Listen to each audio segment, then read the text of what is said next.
ચલો આજથી ઓગસ્ટ મહિનો ચાલુ થયો ને, 1 થી 7 દિવસમાં સ્તનપાન સપ્તાહની ઉજવણી થાય. એટલે સ્તનપાન સપ્તાહ એટલે બાળકના ધાવણ વિશેની સમજ આપવાની.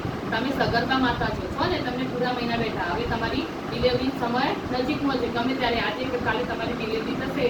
તમારા બાળકના પ્રથમ 24 કલાકની અંદર તરત જન્મ એવું તરત 1 કલાકની અંદર ધાવણ આપવાનું.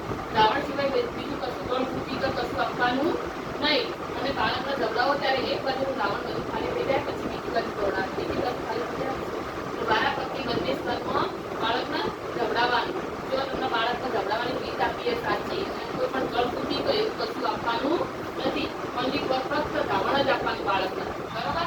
તમે દવાખાને જો તમારા સાસુ હોય, જેઠાણી હોય, ગમે જે પણ જોડે હોય તો તમે કહી શકો તમે મારા બાળકને પ્રથમ ધાવણ જ આપવાનું, મારા બાળકને બીજું કોઈ બધા ગળ ફૂટી એવું પીવડાવવાનું નથી.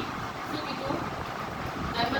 અને બાળકના ડોક્ટરને કહેવાનું, બાળકને નવડાવ, ડોક્ટરને ખબર જ હોય એટલે બાળકને નવડાવે. તમે ઘરે પણ આવો તો બાળકને હાલ આવા ઠંડા વાતાવરણમાં ક્યારેય નવડાવવાનું નહીં. ના નવડાવો એટલે બાળકનું તાપમાન જળવાઈ રહે. અને આમ બાળક ઠંડુ પડી જતું હોય, ગર્ભની અંદરથી બહાર આવે બાળક આપણા વાતાવરણમાં વળે એટલે છે ને એને ઘણી વખત એનું તાપમાન શરીરનું ઘટી જતું હોય, એટલે બાળકને નવડાવવાની ના પાડે છે. એટલે તરત નવડાવવાનું નહીં. 2-3 દિવસ પછી બાળકનું વજન કરાવવાનું. શું લખાય? જન્મ પછી તરત 24 કલાકની અંદર બાળકનું પ્રથમ વજન કરાવી દેવાનું. બીજા અઠવાડિયાની અંદર 3 વખત બાળકનું વજન થવું જોઈએ.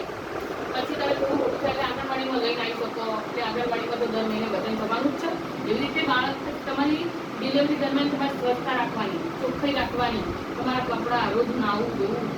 એવી રીતે ડિલિવરી દરમિયાન તમારે પણ શરીરની બધી ચોખ્ખાઈ રાખવાની. બાળકને ધરવાતા પહેલાં તમારી છાતી ધોવાની, સાફ કરવાની, પછી બાળકને ધોવડાવવાનું.